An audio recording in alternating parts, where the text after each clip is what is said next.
Layaknya sebuah pertandingan dalam sepak bola, Andi Kumala, bagaimana ini politik dan juga sepak bola di Indonesia sama-sama memiliki teknologi VAR. Iya, untuk Kalau melihat. di sepak bola ya, melihat bagaimana video asisten referee. Tapi kalau di politik ternyata ada yang namanya VAR, video asisten R-nya presiden. Betul. Dua-duanya untuk menganulir, yang satu menganulir wasit, yang satu menganulir hukuman. Hukuman yang telah diputuskan. Tapi meskipun dua-duanya ini banding ya, tapi dengan hak prerogatif presiden. Nah, betul ya. Betul sekali ya. Bisa memberikan abolisi dan juga amnesti kepada Tom Trikasih Lembong dan juga Hasto Kristianto. Apakah ini ada sinyal politiknya atau sekedar sebagai tujuannya untuk konsolidasi, untuk persatuan seperti yang diungkapkan oleh Menteri Hukum? Kita akan bahas dengan narasumber kita yang sudah hadir di studio.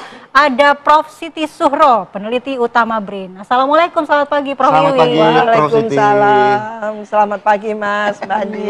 Kemudian juga ada Bang Saur Siagian, pegiat anti korupsi. Aduh, kok lemes Bang Saur? Wah, biasanya kalau udah ada Bang Saur, Bang Saur, no party. Begitu ya. Oke, tapi lemesnya ini bukan karena keputusan kemarin kan? Betul. Presiden atau abolisi mungkin dan warna amnesti. hitam saat ini yang dipakai pagi ini adalah salah satu bentuk kekecewaan, begitu ya. Artinya ini ada merah, ada putih, ekspresi. Oke. 17 Agustus juga. Bang Saur, saya mau ke Bang Saur terlebih dahulu, Bang. Melihat bagaimana Presiden kemarin sudah memberikan abolisi dan juga amnesti, seperti apa dari sudut pandang Bang Saur? Memang analisis dari konstitusional kan itu nggak bisa diperdebatkan. Oke. Itu memang hak konstitusi, hak prerogatif daripada presiden.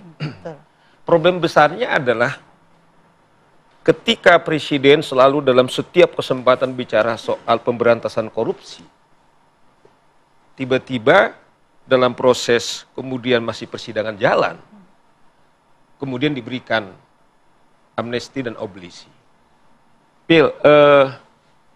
Narasi-narasi yang dibangun kedua kasus ini kan dikategorikan politik. Artinya gini, ada tuduhan yang sangat dahsyat bahwa pengadilan kita nggak independen. Problematiknya di situ.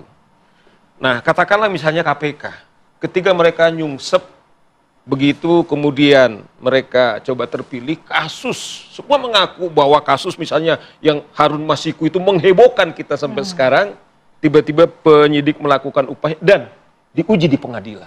Ingat, ini belum ingkrah. Maksudnya kalau ada problematik hukum, masih ada banding, masih ada kasasi. Tetapi tiba-tiba pas begini. Artinya adalah seakan-akan statement ada intervensi politik. Bagi saya itu sangat membahayakan orang hukum. Karena di konstitusi kita, dalam proses demokrasi yang kita bangun, di pasal 1 ayat 1, kedaulatan di tangan rakyat, tapi dikatakan dilaksanakan sesuai dengan undang-undang. Mari kalau kita bicara demokrasi kita, itu ditempatkan di pasal 1, adalah supremasi hukum. Oleh karena itu maksud saya kenapa misalnya supaya ketika kita misalnya mempercayakan jaksa sedang kerja keras. Ya toh? Nah, mengapa misalnya instrumen katakanlah masih ada hak yang lain, apakah banding, kemudian dipakai mekanisme kesempatan. Dan kalau ada misalnya katakanlah aparat penegak hukum, jaksa, main hakim, kemudian kita garung bersama-sama. Ada ke lembaga yudisial. Saya pada saat ini saya melihat bagaimana pengadilan Mahkamah Agung sedang berbenah-benah. Saya merasakan Mas Pil. Sekarang advokat hanya sekedar untuk pelantikan, itu betul-betul satu persatu kemudian diingatkan, dan satu air putih pun sekarang pengadilan tinggi khususnya mereka tidak mau lagi menerima. Artinya begini, sekarang pertanyaan saya sebagai politik mana yang mengintervensi sementara dua kasus ini sudah dalam era daripada Pak Prabowo. Apakah ada instrumen yang lain yang bisa mempengaruhi? Saya tidak percaya seperti itu. Nah, oleh karena itu saya kira ini kita nggak bisa lagi batalkan. Tetapi ke depan saya kira pelajaran yang sangat berharga, bahwa jangan sampai ini jadi presiden. Apa yang kita harapkan dari presiden, program utamanya dan masuk juga di Asta Cita untuk memberantas korupsi. Dan kalau saya dikasih tesis saya, inilah problem utama kita soal korupsi ini. Tetapi kalau kita juga permisif soal itu, ya saya kira saya ragu ke depan apakah pemerintah kita kemudian bisa dapat kepercayaan yang baik. Artinya Bang Saur memaknai ini tidak sesuai dengan semangat anti korupsi yang tadinya diululukan oleh Presiden Prabowo. Oh iya, udah fakta karena ya saya bilang toh kan masih ada kesempatan lagi. Terlebih dari itu Mbak Kumala, saya bilang soal trias politik kita check and balances itu seakan-akan melegitimasi bahwa peradilan kita ini sangat rusak gitu loh. Padahal mereka kan sedang membenahi sekarang ini. Kalau memang rusak kita cari, seperti saya misalnya, waktu saya tahu Sambo nggak bener, sebagai publik kita laporkan, kita minta dipecat. Ketika ada misalnya konsorsium, misalnya judi, saya bawa ini ke KPK, terlepas mereka kemudian tidak melanjutkan, ternyata nggak berapa lama Firly jadi tersangka. Nah, tetapi kewajiban moral kita, termasuk pertemuan kita pagi ini, kita datang pagi-pagi seperti Prof. Wiwi, adalah dalam rangka tanggung jawab kita sebagai pemilik daulat. Jangan salah loh, Mbak Kumala. Seberat apapun kendala, daulat itu ada di tangan rakyat, ada di Kumala, ada di PIL, ada di Prof, ada di saya, dan ini jadi concern kita. Jangan sampai misalnya kita hanya fokus kepada tanda kutip yang katanya berkontribusi, tetapi ketika kita bicara ini kan terdakwa mereka ini. Itu menurut saya, Mbak Kumala. Baik. Saya langsung mau ke Prof. Siti. Prof, Iya. apakah ini merupakan suatu era di mana politik berada di atas hukum? Iya, saya sangat ini ya, ikut apa ya, merasakan gitu keprihatinan dari seorang praktisi hukum kita gitu ya, melihat nasib hukum kita nanti itu, penegakan hukum kita seperti apa. Lah ini masalahnya kan memang presiden memiliki hak prerogatif sebagai kepala negara, memberikan abolisi, memberikan amnesti. Dan kebetulan Agustus ini memang selalu masa di mana presiden memberikan itu kepada para narapidana dan sebagainya gitu. Tentu ini momennya pas gitu. Nah, dalam kasus atau konteks Pak Tom Lembong dan Pak Hasto, satunya mendapatkan abolisi, satunya mendapatkan amnesti gitu ya.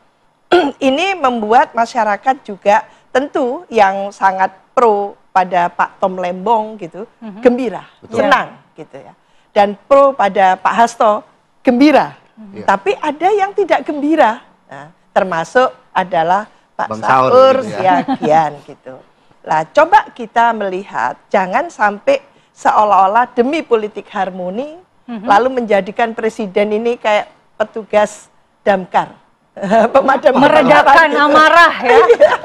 Iya, karena puncak kemarin itu kasus Tom Lembong itu kelihatan sekali bahwa Tom Lembong banyak didukung menjadi oleh perhatian publik berbagai dari berbagai kalangan.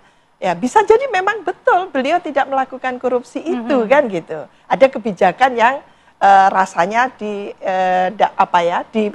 ke ranah hukum, seperti itu. Nah di Indonesia politik harmoni ini selalu menjadi khas ala Indonesia untuk dilakukan oleh siapapun itu presidennya. Lah, kebetulan yang namanya Mas Hasto ini adalah sekjen partai. Lah, kita juga tahu ada pengumuman gitu ya di media bahwa ada di Bali sana sedang ada kongres. Gitu. Apakah berpacu dengan waktu kan gitu.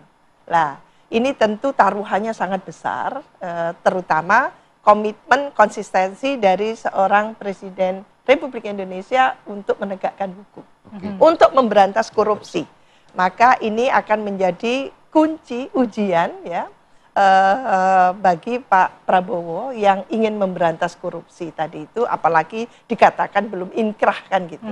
Nah, lepas dari itu semua ya tentu ini akan menimbulkan pro kontra, khususnya mungkin orang bisa menyisihkan Pak Tom memang proper gitu ya, seolah-olah seperti itu. Nah satunya ini kental dengan politik gitu. Ada irisan politik dan tentu kita tidak bisa menutup mata bahwa ini memang akhirnya gitu ya, ujung-ujungnya adalah kepentingan politik. Jadi Prof, dengan timeline yang cukup cepat ini, diusulkan tanggal 30, 31 disetujui DPR, Prof melihat ada irisan politik dengan event-event politik begitu? Iya, apalagi yang memutuskan adalah institusi politik. DPR itu institusi politik dan yang sedang diputuskan ini adalah juga sekjen partai besar, partai politik besar. Dan tentu Pak Prabowo sejak awal ingin membuat semua, merangkul semua dalam satu rangkulan gitu untuk membangun Indonesia. maka kita akan menyaksikan ke depan bahwa memang di DPR itu tidak akan ada partai yang bisa melakukan nantinya check and balances. Itu saja resikonya. Maka ini juga peringatan bagi para civil society untuk juga senantiasa on gitu ya, mengawal bagaimana jalannya pemerintahan itu, karena nanti di DPR sudah dikuasai semua oleh partai penguasa. Berarti entah DPR atau presiden yang kemudian saat ini berhutang edukasi begitu ya kepada masyarakat Indonesia terkait abolisi dan amnesti yang diberikan oleh Presiden Prabowo Subianto. Tapi Prof, dijawab sesaat lagi ya. Di segmen selanjutnya tetap bersama kami di Apa Kabar Indonesia Pagi.